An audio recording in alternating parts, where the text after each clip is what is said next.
So good afternoon, ladies and gentlemen. I hope you had a good lunch. So it is my pleasure to introduce the next speaker, Todd from the US. So the question is that why did we decide to invite him to this conference? The thing is that, as you can see, there are a lot of privacy extremists here. People with a mask, this crappy mask. And all these people, or almost all these people, they're the happy, lucky customers of Purist company. Because they bought a very unique piece of hardware, which is called Purist Libre.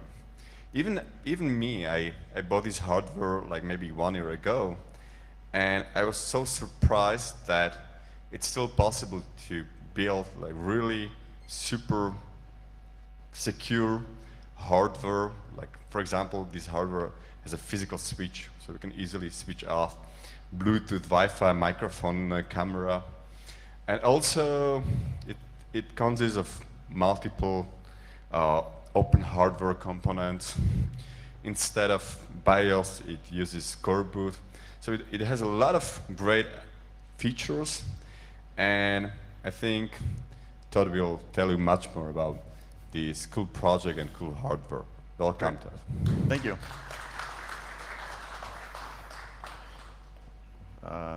Sadly, I'm actually not going to be shilling product. I don't actually think that's that ethical. So I'm actually going to be talking to you about the future of computing and why you should care. So first, a little bit about me. I'd like to share with you 6 statements, and you get to decide which ones are true and which ones are false. And then I'll answer those at the end of the talk. So the first one I want you to think about is, I was born in the US capital of Washington, D.C. on Independence Day in 1974, making my birthday 7474.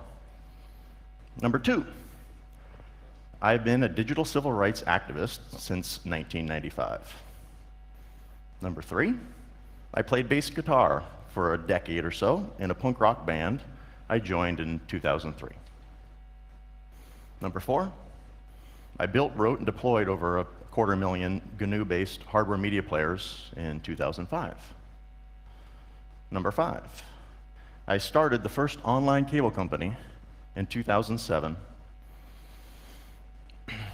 and was sued for $30 billion by 34 big media companies for copyright infringement.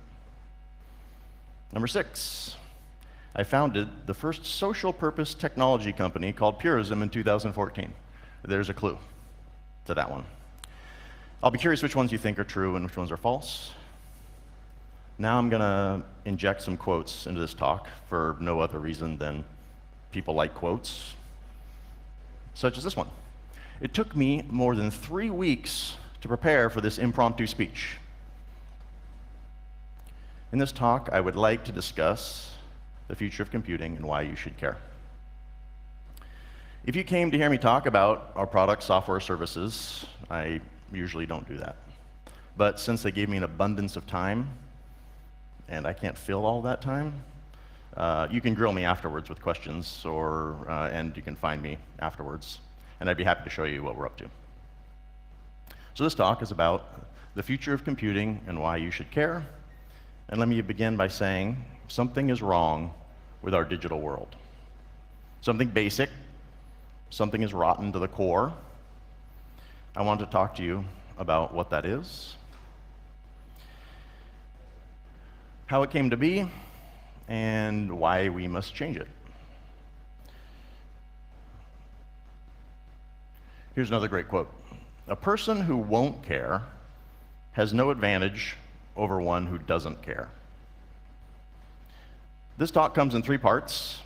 Part 1 is history. Part 2 is the present. And part 3 is the future. For the cynics in the audience, which are probably most of you, those parts translate to part 1, history, and it's boring. Part 2, the present, and that's totally lame. And part 3, the future, I already knew it. Here's a great quote. There are 2 types of people in the world: those that understand binary and those that don't.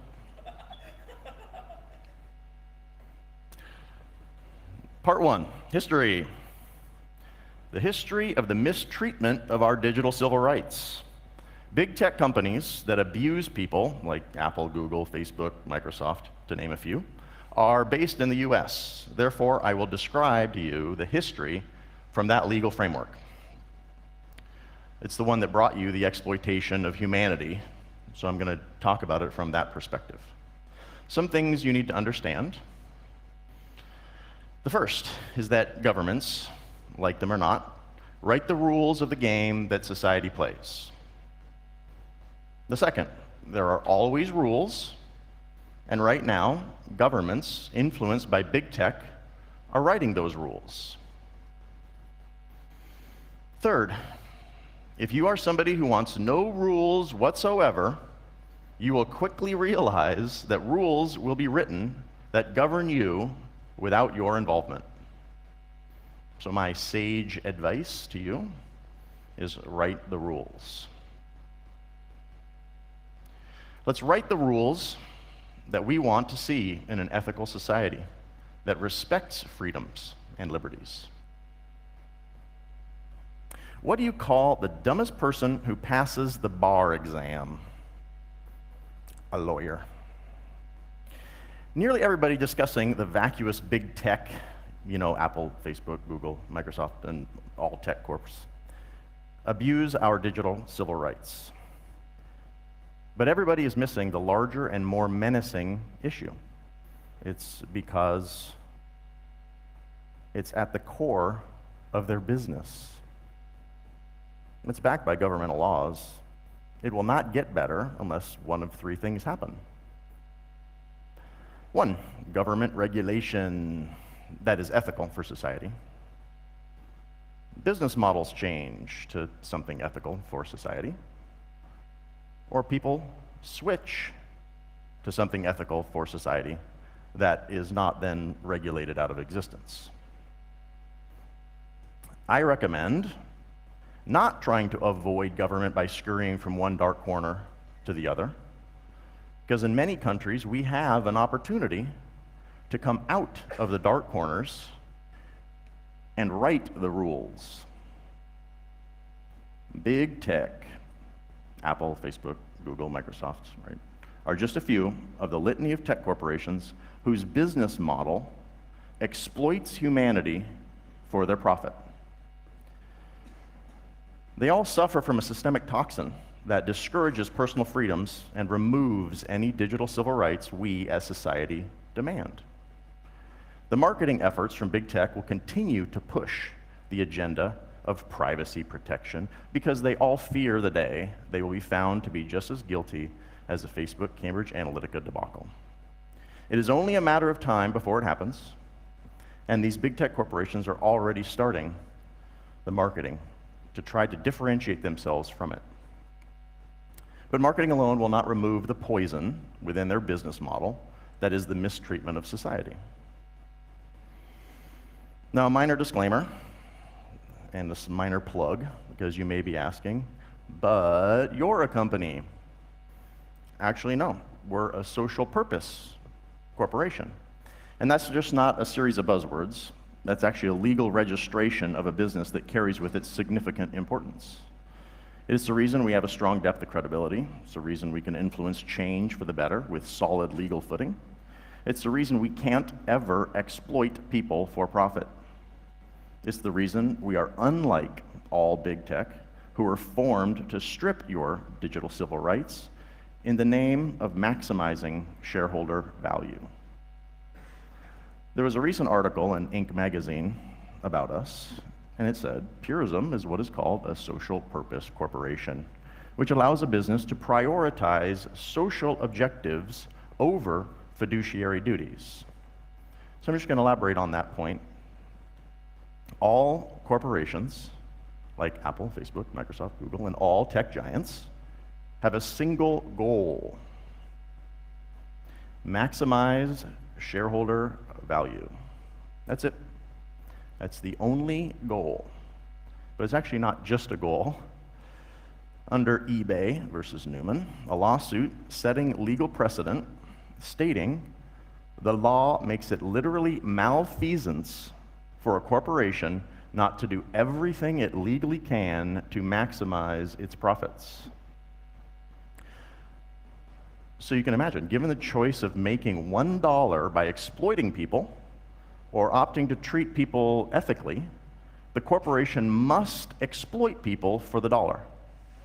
Or the board of directors and the executives could face a lawsuit from any shareholder that claims they did not maximize the value of their shares.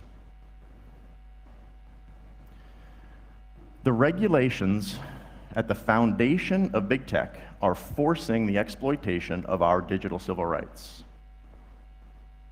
Quoting from Chancellor William B. Chandler III, who sums up the problem perfectly in his Delaware court opinion when eBay sued Craigslist for not maximizing its shares. He said, "Having chosen a for-profit corporate form, the directors are bound by the fiduciary duties to promote the value of the corporation for the benefit of its stockholders."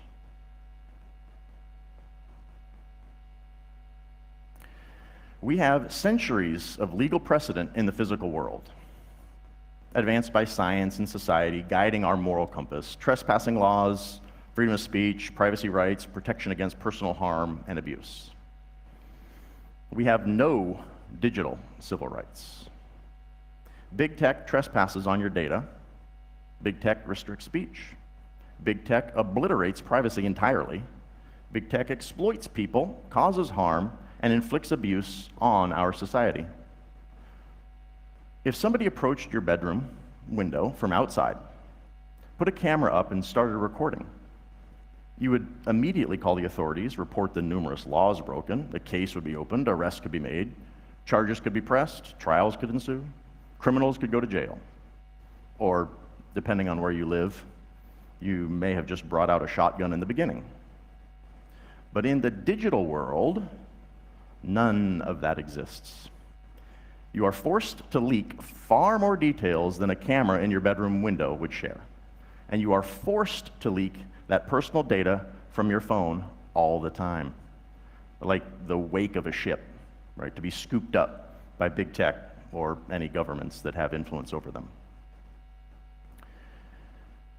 Big tech exploits you every millisecond of every day.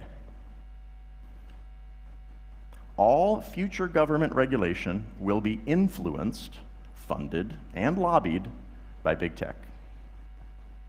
Imagine if this future government regulation, lobbied by big tech, made anonymous cryptocurrencies illegal. Could you imagine? A future regulation where big tech was to cryptographically sign everything with their keys under their control on their products. What a nightmare scenario. I mean, could you imagine your mobile phone under the complete control of Apple or Google? Oh, wait. That's reality.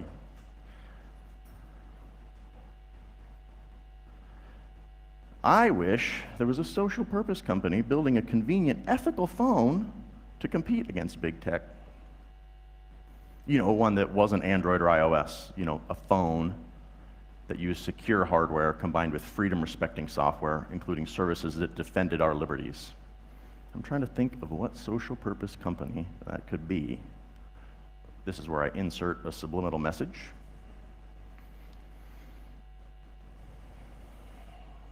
Now, listen, we need to write the rules based on values we want in society. AI algorithms from big tech have one input variable: maximize shareholder value. And that translates directly into gather everything on all of society. keep people digitally captive, maximize exposure time, polarize opinion to elicit more profit. That is not what AI should be taught. Due to data manipulation, no two people in society are getting the same information. It is impossible to have a sane debate about any polarizing topic because we aren't starting with a foundation of shared knowledge. Get your facts first, and then you can distort them as much as you please. What if the input request to AI algorithms was build an ethical society that respects digital civil rights? What would society look like then? Let's take a quick poll. Who here would like an unethical society? Okay. That was easy to count. Who would like an ethical society? All right. Now let's do a quick calculation, factoring in some deviation from this audience. Oh, awesome. Okay, good. We all want ethical.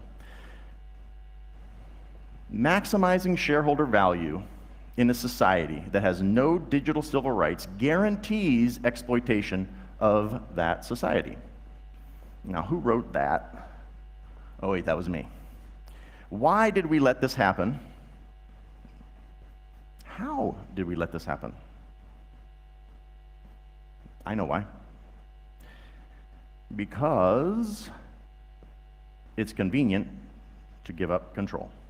It is convenient for you to download a proprietary application that exploits you, agree to the legally binding terms of service that you didn't read, and blissfully believe big tech is helping you in the digital world. It's inconvenient to stand up for your digital civil rights. So it seems it's all about convenience versus control. I believe we can have both convenience and control. We can build technology that benefits society faster when they are based on principles we deem ethical.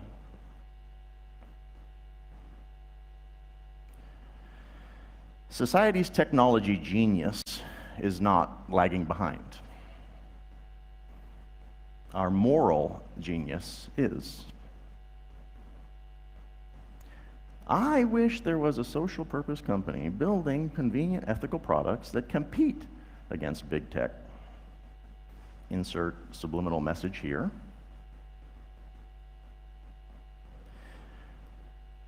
Big tech's trust is eroding rapidly. And while they may market heavily, claiming things like, we protect your privacy, or we use encryption, or we are secure, or you can trust us. But no big tech company has core values that help our digital civil rights. When they say, we protect your privacy, it's actually no, you exploit my private data. When they say, we use encryption, no, it's inside a proprietary app that you control. We are secure, no, you hold the master keys controlling me. You can trust us. That's my favorite one. No, you won't let me verify anything. I did not attend the funeral of Facebook, but I sent a nice letter saying I approve of it.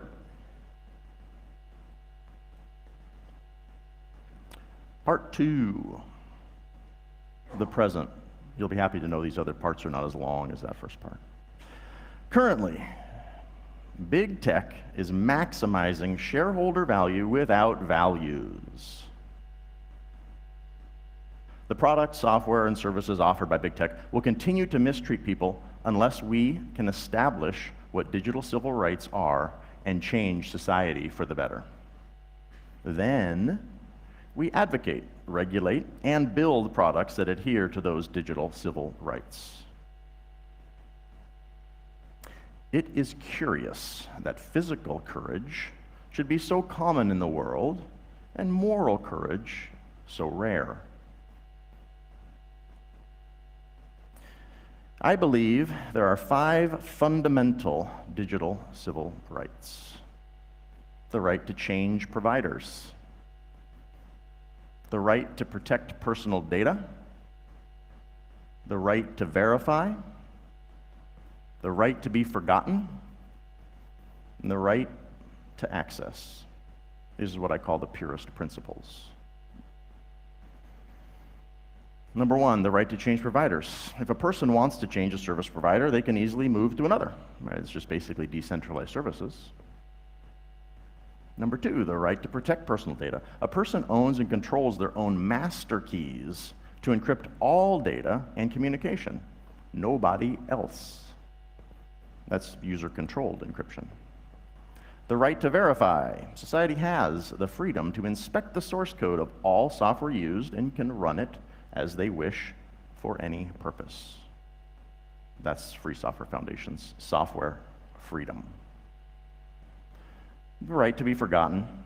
A service provider only stores the minimal personal data necessary to provide the service. Once the data is no longer required, it is deleted. That's what I call the minimal data retention. A right to access. A person must not be discriminated against, nor forced to agree to any terms and conditions before accessing a service. That's what I call personal liberty. If we can do these things, we can change the future of computing for the better. Part 3, the future. As technology gets closer and closer to our brain, the moral issues of digital civil rights become clearer and clearer. It started with computers, then it moved on to phones.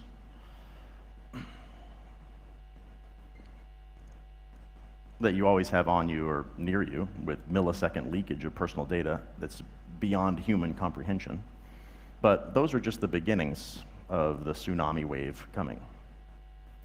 We have wearables that are already here and tracking very private details. IoT devices are everywhere. And I have to stop and let everybody remind everybody that the S in IoT is for security. And finally, there's surgically implanted. So a question for you. What big tech company would you purchase your future brain implant from? This is coming. So just a quick poll. Who would like a big tech-controlled brain? Just wanted to confirm. Okay. And what about you control your own brain? Let's do a quick calculation. Yeah, that's everybody.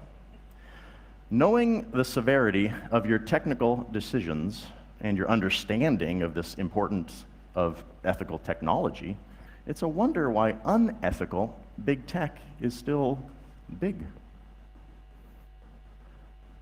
Let's all advocate, regulate, and release products, software, and services that ensure digital civil rights that are ethical for society.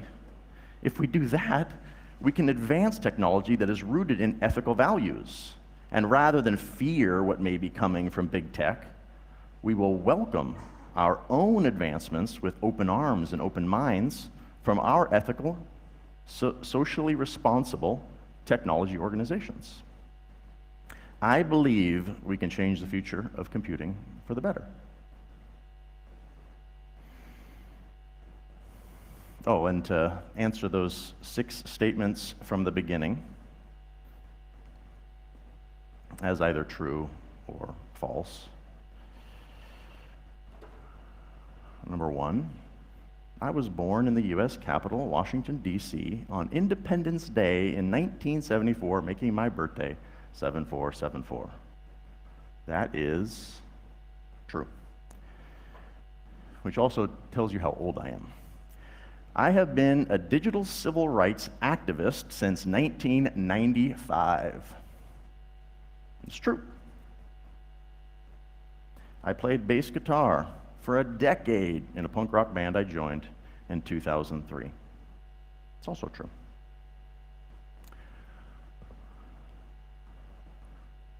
I built, wrote, and deployed over 250,000 GNU-based hardware media players in 2005. It's true. I started the first online cable company in 2007 and was sued for $30 billion by 34 big media companies for copyright infringement. It's true. Number 6, I founded the first socially purposed technology company in Peerism in 2014. Well, that one's true. But before I turn over to questions from you, I have a few questions for you. Will you buy Apple products that lock you in with their keys so you have no control? Will you use Google products that control and exploit you for profit? Will you use Facebook, Twitter, Instagram, WhatsApp, WeChat, or whatever the next unethical service is that control you and exploit you and your friends? Will you use products and services from big tech when you know they are rotten to the core? I suggest you take a chapter from history and answer those oppressing choices with nope, like Rosa Parks did. Unethical or ethical? What future will you choose? Now, I can't leave you here without giving a quote from a punk rock band. What's your plan for tomorrow? Are you a leader or will you follow? Are you a fighter or will you cower? It's our time to take back the power. Thank you.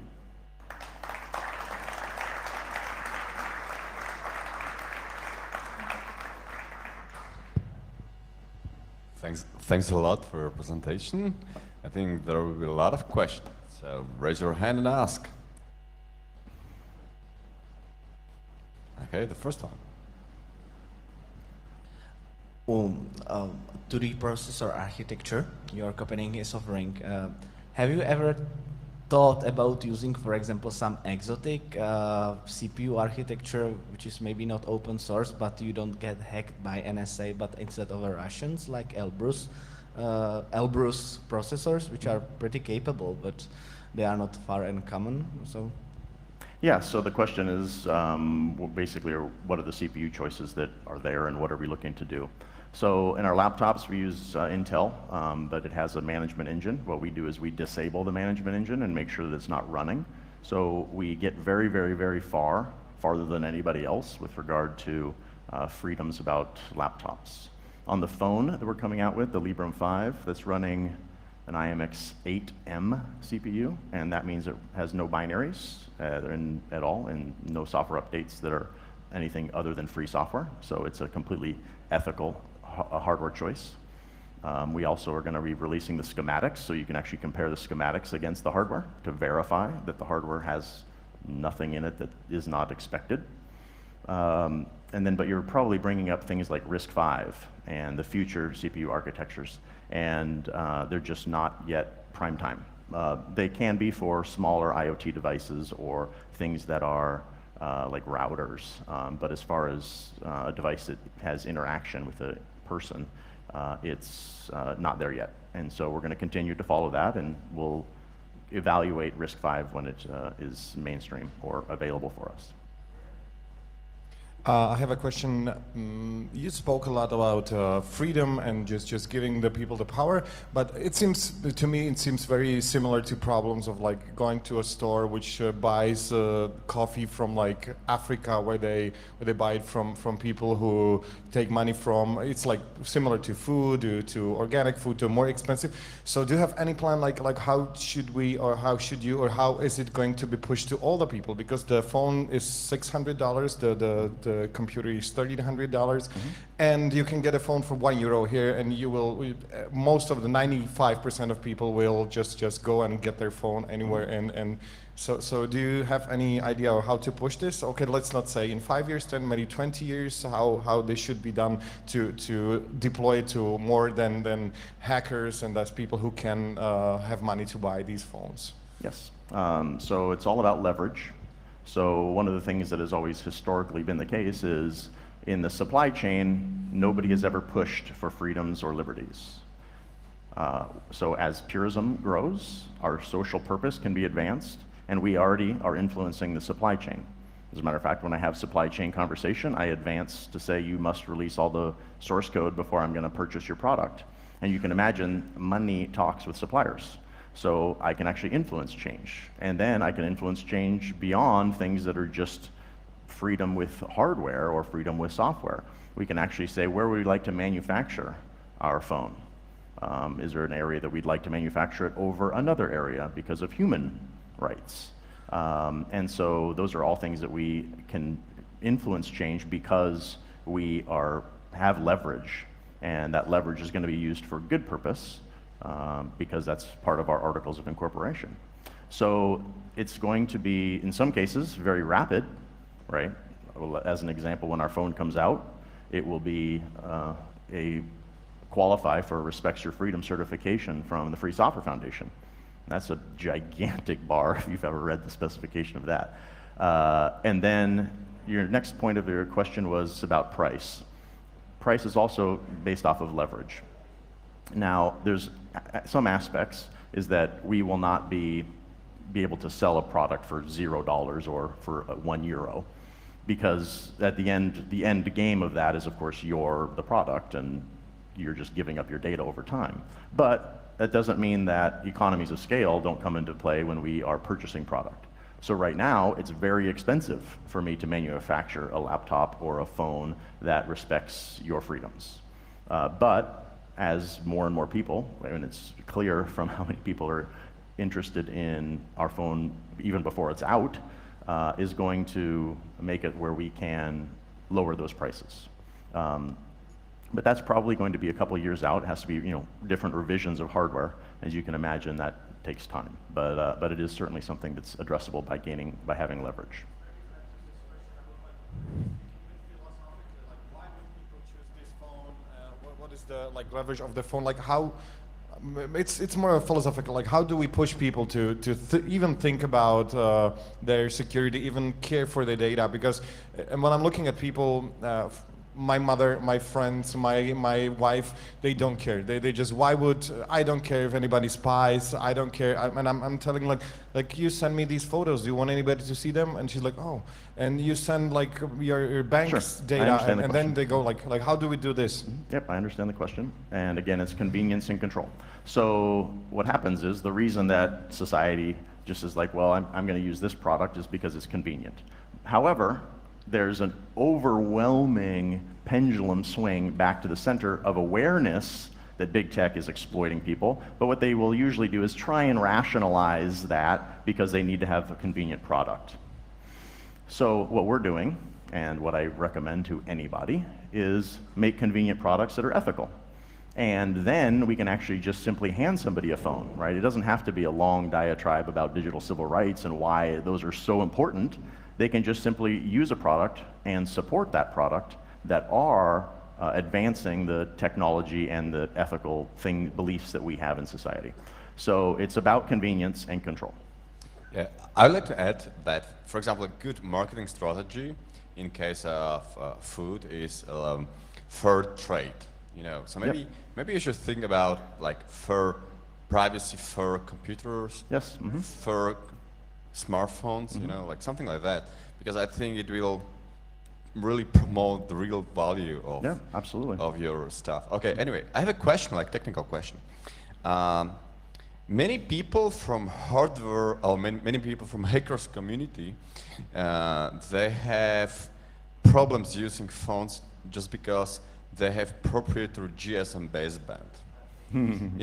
So many people from hackers community, they think that the governments, they have some zero-day exploits against GSM baseband of the most phones. And it doesn't matter if you use iOS or Android or anything, you know, because it's like low-level thing. So, yes, I understand. so maybe the question is, from the hackers community, what about your phone? Well, how do you use like open source GSM baseband? Yes, I'll answer your question. So, so first of all phones are completely exploitable. Okay, the baseband and the CPU are combined in everybody's phone. Yeah. Right. So when the baseband and the CPU are combined, which is the cellular modem is the baseband and the CPU, then that means anybody who has control of the CPU or has control of the baseband has complete control of the entire device at the hardware level. So that means that any secrets that you think you have on your device, you don't.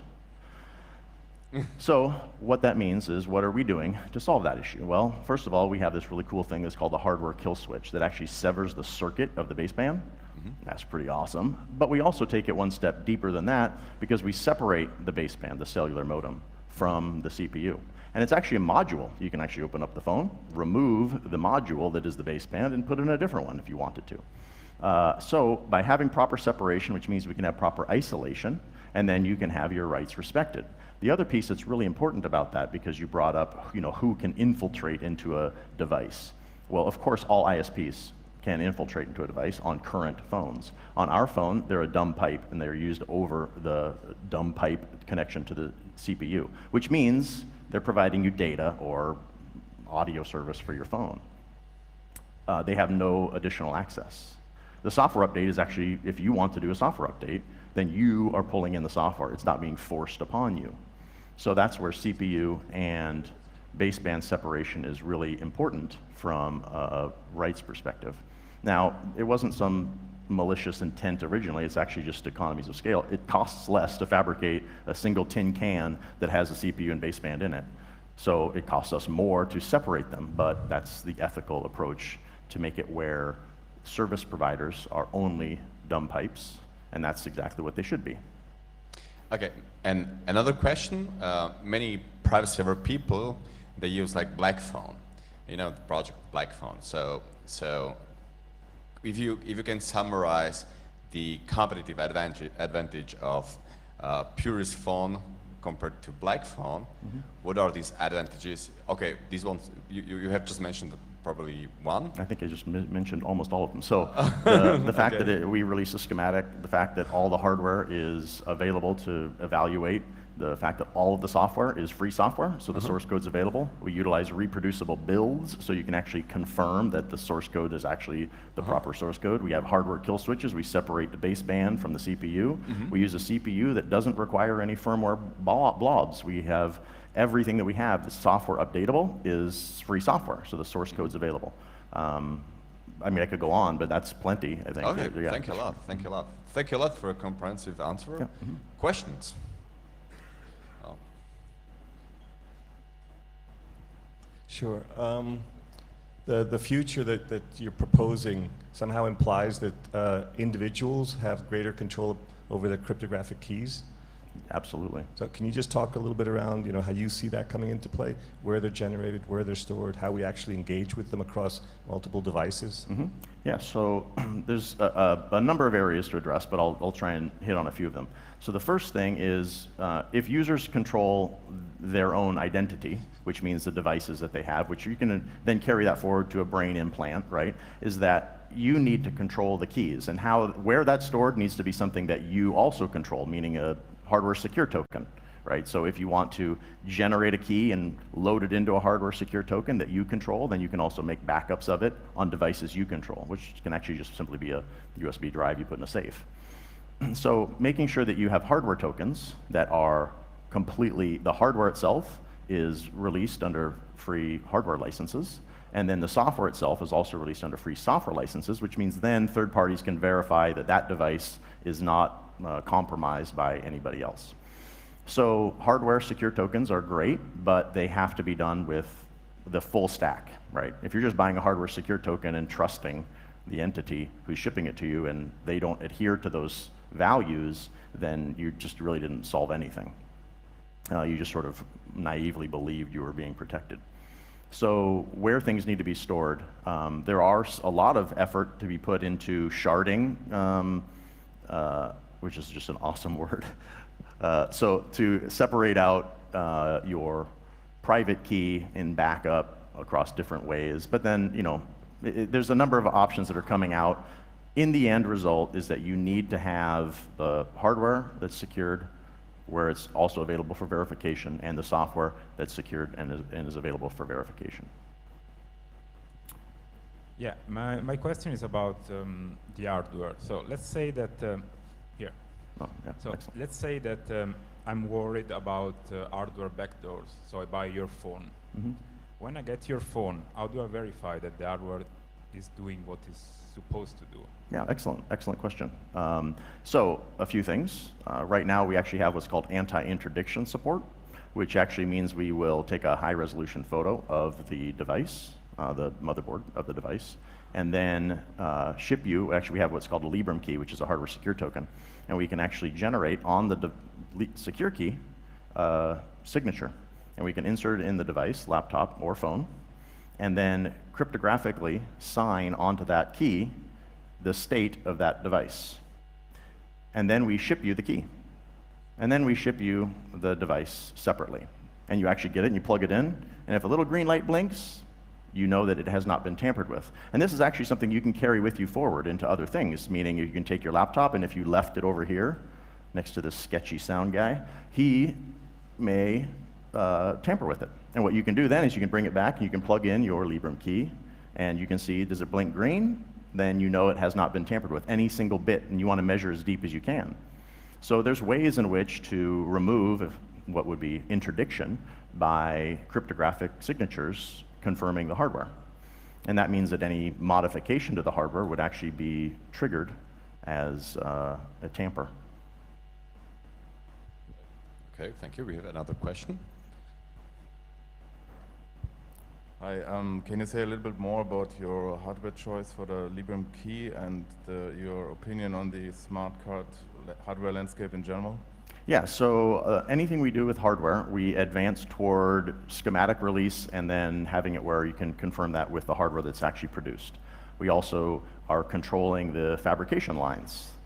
So if we fabricate at a Dongguan, China, then we are there on premise to confirm that the run is exactly as we designed, and then we ship it to currently either South San Francisco or Carlsbad, California, and we verify all of those. The other thing is on the phone, we actually, like our dev kits that are shipping, like in a few weeks, those were completely fabricated in Carlsbad, California.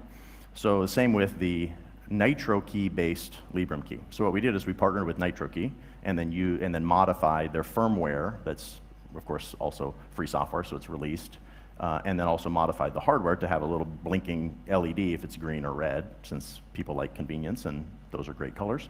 So then by that we end up releasing all the hardware, releasing all of the software, and then through reproducible builds you can download and confirm that everything on that device is designed to have you retain control. Thank you. Any questions? Okay, so Todd, thank you a lot. Yes, thank you. For coming here and having a very interesting presentation. And thank you all for having also interesting question and from coming here. Thank you. Excellent, thank you.